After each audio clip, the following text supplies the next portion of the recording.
Hello aspirants, मैं हूं मयंक। आप देख रहे हैं प्रोफेसर डायरी। आज की वीडियो हमारी पूर्व मध्यकाल यानी राजपूत काल से संबंधित होगी।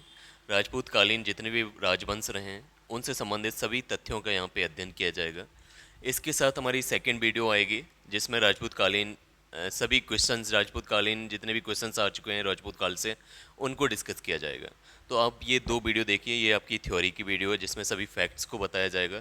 उसके साथ साथ जितने भी क्वेश्चंस का वीडियो रहेगा, आप उन दोनों को अगर उस वीडियो को भी देख लेते हैं तो आपका ये राजपूत काल का जो टॉपिक है ये कंप्लीट हो जाना है।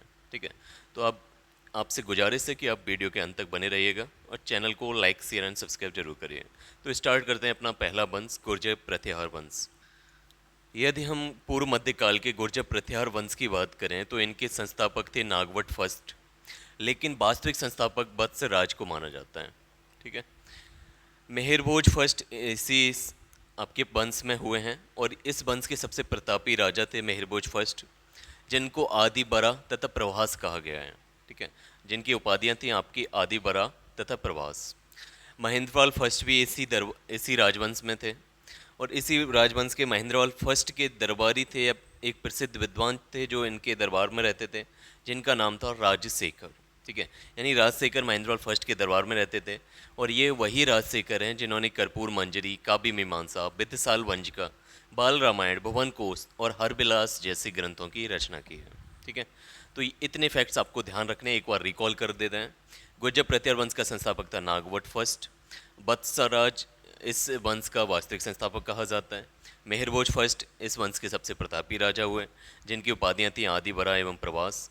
महेंद्रपाल फर्स्ट जो जो इस वंश के शासक थे, उनके राज दरबार में राजशेखर रहते थे और राजशेखर ने कर्पूर मंजरी, काव्य मीमांसा, बिस्साल वंजिका, बाल रामायण, भुवन कोश और हरबिलास जैसे ग्रंथों की रचना की है। तो ये हो गया आपका गुर्जर प्रत्याहार वंश। चलते हैं नेक्स्ट वंश पे, गढ़वाल वंश। गढ़वाल वंश से संबंधित तीन चार फैक्ट्स हैं। जैसे अगर गढ़वाल वंश की स्थापना चंद्रदेव ने की थी। गोविंद चंद्र इस वंश का सर्वाधिक योग्य एवं शक्तिशाली शासक हुआ और इसी के मंत्री थे, गोविंद चंद्र के ही एक मंत्री थे लक्ष्मीधर, जिन्होंने कृत्य कल्पतरु नामक ग्रंथ की रचना की। ठीक है, और चंदाबर के युद्ध में 1194 ईस्वी में मोहम्मद गौरी ने इस वंश के शासक जयचंद को पराजित किया था। ये वही जयचंद हैं जिनका किस्सा पृथ्वीराज चौहान से पृथ्वीराज चौहान या पृथ्वीराज तृतीय से जोड़ा जाता है। ये कहा जाता है कि पृथ्वीराज चौहान के जो 1192 का युद्ध हुआ था, तराइन का द्वितीय युद्ध, जिसमें पृथ्वीराज चौहान मोहम्मद गौरी से हार गए थे, उसमें जयचंद ने उनका समर्थन नहीं किया था और बाद में 1194 ईस्वी में मोहम्मद गौरी ने जयचंद को चंदावर के युद्ध में पराजित किया था। तो ये तीन चार फैक्ट्स हैं। पहला आप फिर से रिकॉल कर लीजिए, गढ़वाल वंश की स्थापना चंद्रदेव ने की थी। गोविंद चंद्र इस वंश का सबसे शक्तिशाली शासक हुआ और इसी के मंत्री थे, गोविंद चंद्र के मंत्री थे लक्ष्मीधर, जिन्होंने कृत कल्पतरु नामक ग्रंथ की रचना की। और चंदावर के युद्ध में 1194 में मोहम्मद गौरी ने जयचंद, इस वंश के शासक जयचंद को पराजित किया था।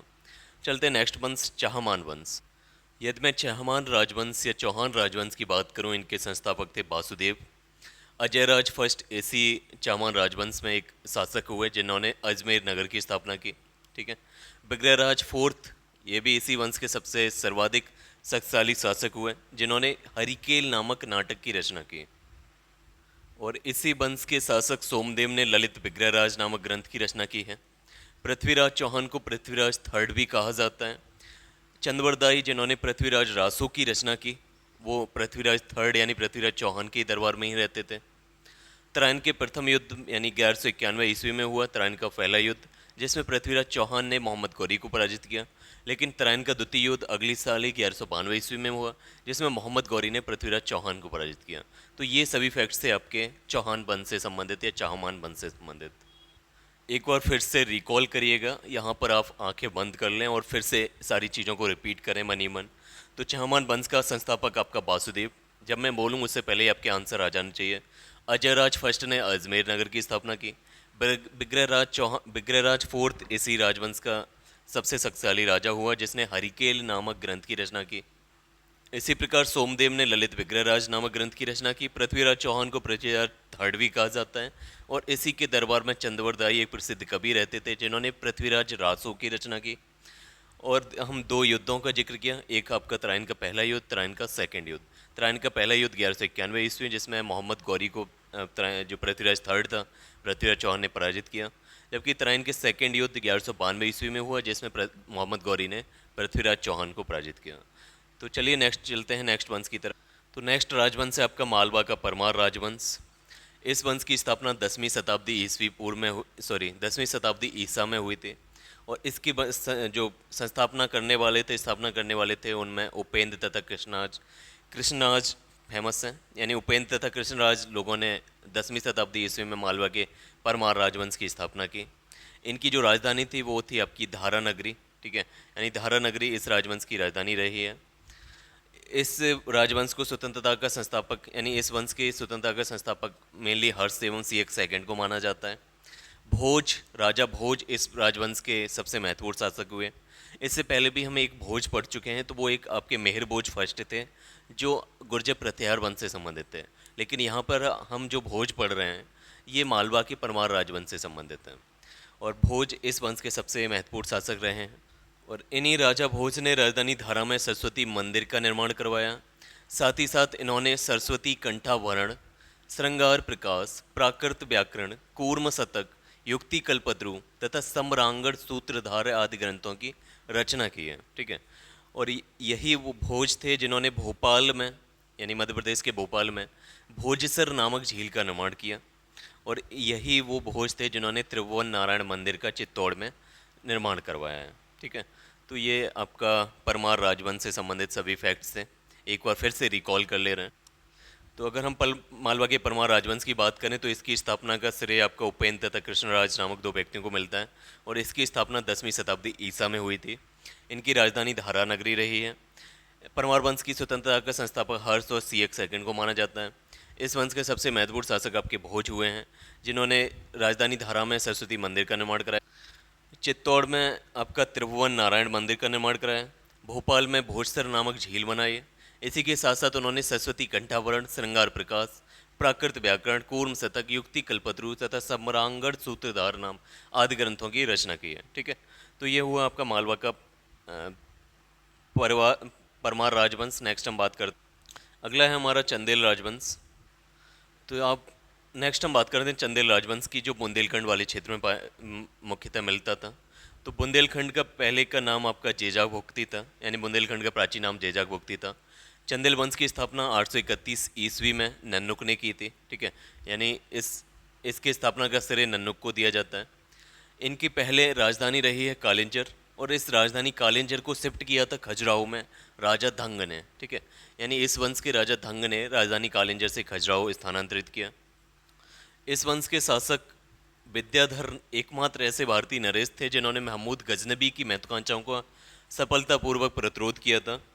खजुराहो के मंदिरों का निर्माण चंदेल शासकों ने ही करवाया और इन खजुराहो के मंदिरों में सबसे फेमस मंदिर आपका कंदरिया महादेव मंदिर है।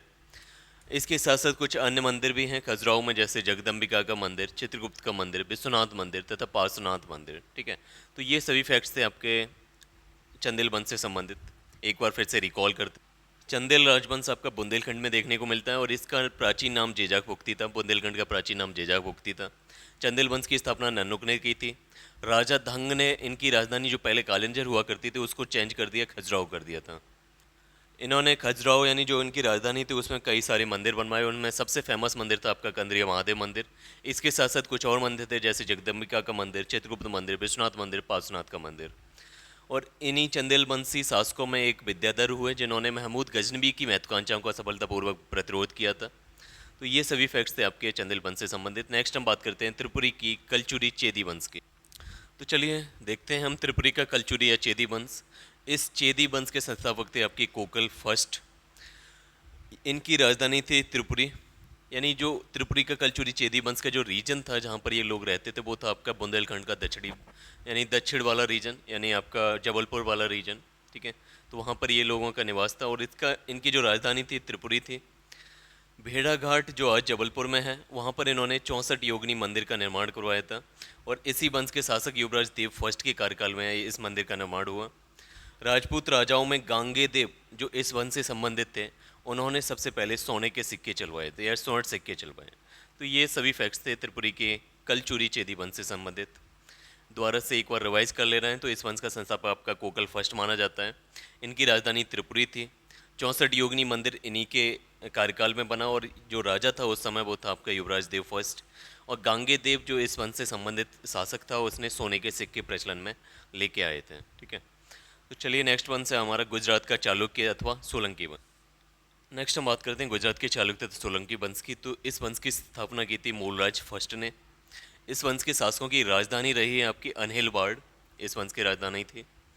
भीम फर्स्ट, इनके शासनकाल में महमूद गजनवी ने सोमनाथ मंदिर को लूटा था। ठीक है, यानी इनका जो क्षेत्र था आपका गुजरात का रीजन, तो उड़ीसी गुजरात में ही आपका सोमनाथ मंदिर था, जो भीम फर्स्ट के कार्यकाल में महमूद गजनवी ने लूटा था या सोमनाथ मंदिर पर अटैक किया था।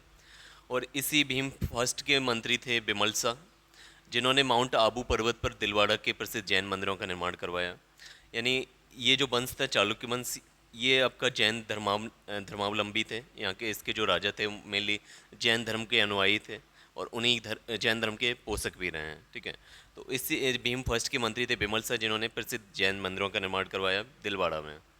हेमचंद सूरी भी एक हेमचंद सूरी इस वंश के राजा कुमारपाल के सलाहकार थे, और ये श्वेतांबर जैन धर्म से संबंधित थे, श्वेतांबर संप्रदाय से। इन्होंने कुमारपाल चरित्र नामक ग्रंथ की रचना की, यानी कुमारपाल जिसके दरबार में रहते थे ये, उनके बारे में लिखा है इन्होंने। और इसी वंश में आगे चलकर भीम सेकंड होते हैं, जिन्होंने मोहम्मद गौरी को 1178 में हरा दिया था। ठीक है, एक बार फिर से सभी फैक्ट्स का रिवाइज करते हैं यहाँ पे। तो गुजरात में इस वंश की स्थापना मूलराज फर्स्ट ने की थी। राजधानी आपकी अनहिलवाड़ थी। भीम फर्स्ट के शासनकाल में सोमनाथ मंदिर पर अटैक किया महमूद गजनबी ने। ये जो शासक थे वो सभी जैन धर्मावलंबी थे। और इसी तरीके से भीम फर्स्ट के मंत्री बिमल शाह ने दिलवाड़ा के प्रसिद्ध जैन मंदिरों का निर्माण करवाया। हेमचंद सूरी ने कुमारपाल चरित्र की रचना की, और 1178 ईस्वी में मोहम्मद गौरी को भीम सेकंड ने पराजित किया था। ठीक है, चलिए नेक्स्ट करते हैं नेक्स्ट राजवंश की तरफ। अब हम बात करते हैं कश्मीर के हिंदू राजवंश की। ठीक है, कश्मीर में जो कश्मीर का इतिहास है वो कल्हड़ ने लिखा है, और कल्हड़ की पुस्तक है राज तंगड़ी, वहाँ से हमें कश्मीर के इतिहास के बारे में जानकारी मिलती है। तो वहाँ से हमें जानकारी मिलती है कि कश्मीर पर तीन हिंदू राजवंशों ने शासन किया। सबसे पहले कारकोट वंश ने, उसके बाद उत्पल वंश ने, और सबसे अंतिम में लोहार वंश ने। अगर हम कारकोट वंश की बात करें तो कारकोट वंश की स्थापना दुर्लभ वर्धन नामक व्यक्ति ने की थी, और इसी वंश में एक राजा हुए ललितादित्य मुक्तापीड़, जो इस वंश के सबसे सर्वाधिक शक्तिशाली शासक हुए। और ललितादित्य मुक्तापीड़ जो कारकोट वंश से संबंधित थे, उन्होंने ही कश्मीर में सूर्य के लिए प्रसिद्ध मारतंड मंदिर का निर्माण करवाया था। ठीक है, यानी जो सूर्य का मारतंड मंदिर है, सूर्य मंदिर है, इसकी स्थापना ललितादित्य मुक्तापीड़ ने ही करवाई थी। ठीक है, अब कुछ फेमस सन टेम्पल्स हैं, जैसे आपका उड़ीसा में आपको देखने को मिलेगा कोणार्क का सूर्य मंदिर, आपको गुजरात में देखने को मिलेगा मोहदेरा का सूर्य मंदिर। इसी तरीके से कश्मीर में आपको मारतंड सूर्य मंदिर देखने को मिलेगा, जिसका निर्माण कारकोट वंश के शासक ललितादित्य मुक्तापीड़ ने करवाया था। दूसरा वंश आता है आपका उत्पल वंश। इससे संबंधित आपको एक फैक्ट ध्यान रखना है कि उत्पल वंश में एक रानी दिद्दा रही हैं, जिन्होंने इस वंश की शासका थी, महत्वाकांक्षी शासका थी। रानी दिद्दा छेम जो रानी दिद्दा थी मेनली ये लोहार वंश की राजकुमारी थी, लेकिन इनका विवाह हुआ था उत्पल वंश के शासक क्षेमगुप्त के साथ। इस वजह से ये रानी दीदा ने शासन किया है उत्पल वंश में। ठीक है, नेक्स्ट सबसे लास्ट में आता है आपका लोहार वंश। तो लोहार वंश का संस्थापक था संग्राम राज, और लोहार वंश में एक राजा हुए राजा हर्ष। ये राजा हर्षवर्धन नहीं है। ठीक है, और यही इन्हीं राजा हर्ष के समय पे कल्हड़ रहते थे, यानी कल्लड़ लोहार वंश के शासक हर्ष के दरबार में रहते थे। तो ये आपका कश्मीर का राजवंश हुआ। इसके बाद हम बात करते हैं बंगाल के पाल राजवंश की। नेक्स्ट हम बात करते हैं बंगाल के पाल राजवंश की। पाल राजवंश आपका बंगाल से संबंधित है। इनके संस्थापक थे गोपाल, और गोपाल का जो शासन का समय रहा है, शासनकाल रहा है 750 से 770 ईस्वी। गोपाल ने नालंदा में एक विहार का निर्माण करवाया था। इसी राजवंश में धर्मपाल हुए, जिन्होंने विक्रमशिला तथा सोमपुरी बिहारों की स्थापना की। ये कई बार क्वेश्चन आ चुका है, विक्रमशिला तथा सोमपुरी बिहारों का निर्माण किसने करवाया? तो ये धर्मपाल ने करवाए थे, जो पाल राजवंश से संबंधित थे। धर्मपाल की राजसभा में प्रसिद्ध बौद्ध लेखक रहते, जिनका नाम हरिभद्र था। ठीक है, यानी हरिभद्र जो एक बौद्ध लेखक थे, धर्मपाल की राजसभा में रहते थे। जिस प्रकार से अभी हमने पढ़ा था गुजरात के चालुक्यों को, चालुक्य मेनली जैन धर्मावलंबी थे, उसी प्रकार से पाल, बंगाल के पाल जो थे वो आपके बौद्ध धर्मावलंबी थे। ठीक है। 11वीं सदी के गुजराती कवि सोढल ने धर्मपाल को उत्तरापद स्वामी की उपाधि से नवाजा था। ठीक है। धर्मपाल को उत्तरापद स्वामी की उपाधि दी थी कवि सोढल ने, जो गुजरात के थे। जाबा के शैलेंद्र वंशी शासक बालपुत्र देव के अनुरोध पर देवपाल ने उसे नालंदा में एक बौद्ध विहार बनवाने के लिए 5 गांव दान में दिए थे। जो जाबा यानी इंडोनेशिया का जो एक द्वीप है अभी, जाबा सुमात्रा, ठीक है, तो जाबा के एक नरेश थे शैलेंद्र वंशी। उस समय शैलेंद्र वंश का शासन था जाबा, इंडोनेशिया और मलाया प्रायद्वीप पर। तो वहाँ के एक शासक थे बालपुत्र देव। उन्होंने पाल वंश के शासक देवपाल से अनुरोध किया कि नालंदा में एक बौद्ध विहार बनाने के लिए 5 गांव दान दे दिए जाएं। तो इसलिए देवपाल ने उनकी अनुरोध पर 5 गांव नालंदा बौद्ध विहार बनवाने के लिए 5 गांव दान दे दिए थे। ठीक है। पाल वंश के शासक बौद्ध धर्म के अनुयायी थे, हम पढ़ चुके। विक्रमशिला तथा नालंदा विश्वविद्यालय को मुस्लिम आक्रमणकारी बख्तियार खिलजी ने ध्वस्त कर दिया था, और ये बख्तियार खिलजी मोहम्मद गोरी का गुलाम था। और इस वंश का आपका एक इम्पोर्टेंट फैक्ट है, लास्ट इम्पोर्टेंट है, कि रामचरितम नामक ऐतिहासिक काव्य ग्रंथ की रचना संध्याकर नंदी ने की थी। यानी संध्याकर नंदी ने रामचरितम नामक ऐतिहासिक काव्य ग्रंथ की रचना की थी, वो इसी पाल वंश में, पाल वंश के समय पर इसी रामचरितम नामक ऐतिहासिक ग्रंथ की रचना हुई है। तो ये था आपका बंगाल का पाल राजवंश। एक बार फिर से रिवाइज कर ले रहे हैं। यदि हम तेजी से अगर रिवाइज करें तो पाल राजवंश आपको बंगाल में देखने को मिलता है। इसके संस्थापक गोपाल थे, जिन्होंने 750 से 770 ईस्वी तक शासन किया। गोपाल ने नालंदा में एक विहार का निर्माण करवाया। इसी राजवंश में धर्मपाल हुए, जिन्होंने विक्रमशिला तथा सोमपुरी विहारों की स्थापना की। धर्मपाल को हरिभद्र, जो एक प्रसिद्ध बौद्ध लेखक थे, ये धर्मपाल की राजसभा में रहते थे। और धर्मपाल को ही सोडल ने, जो कोई गुजराती कवि थे, उन्होंने उत्तरापद स्वामी की उपाधि दी थी। देवपाल इस समय एक पाल वंश के शासक हुए देवपाल। उनसे जाबा के शैलेंद्र वंशी शासक बालपुत्र देव ने अनुरोध किया कि नालंदा में 5 गांव दान में दे दिए जाएं, नालंदा बौद्ध विहार बनाने के लिए। तो इस उनके अनुरोध पर उन्होंने 5 गांव दान दिए थे देवपाल ने। पाल वंश के शासक बौद्ध धर्म के अनुयायी थे। विक्रमशिला विहार, नालंदा विश्वविद्यालय दोनों ही बख्तियार खिलजी ने ध्वस्त कर दिए थे। और पाल वंश के समय पर ही संध्याकर नंदी ने रामचरितम नामक ग्रंथ की रचना की थी। तो ये था आपका पाल वंश। नेक्स्ट हम पढ़ते हैं सेन राजवंश। सेन राजवंश भी आपको बंगाल में देखने को मिलता है, यानी बंगाल वाले रीजन में ही सेन राजवंश का उदय हुआ। सेन वंश का महत्वपूर्ण शासक आपका विजय सेन था। बल्लाल सेन ने दान सागर तथा अद्भुत सागर नामक ग्रंथों की रचना की। बल्लाल सेन इसी सेन राजवंश के एक शासक थे, जिन्होंने दान सागर तथा अद्भुत सागर नामक ग्रंथों की रचना की। गीत गोविंद के लेखक जयदेव, पवन दूत के लेखक धोई तथा ब्राह्मण सर्वस्व के लेखक हलायुध, ये तीनों ही लक्ष्मण सेन की राजसभा में निवास करते थे, और लक्ष्मण सेन सेन राजवंश से संबंधित थे। ठीक है। यानी लक्ष्मण सेन के दरबार में गीत गोविंद के लेखक जयदेव रहते थे, पवन दूत के लेखक धोई रहते थे, तथा ब्राह्मण सर्वस्व के लेखक हलायुध निवास करते थे। सेन वंश की राजधानी आपकी नदिया थी।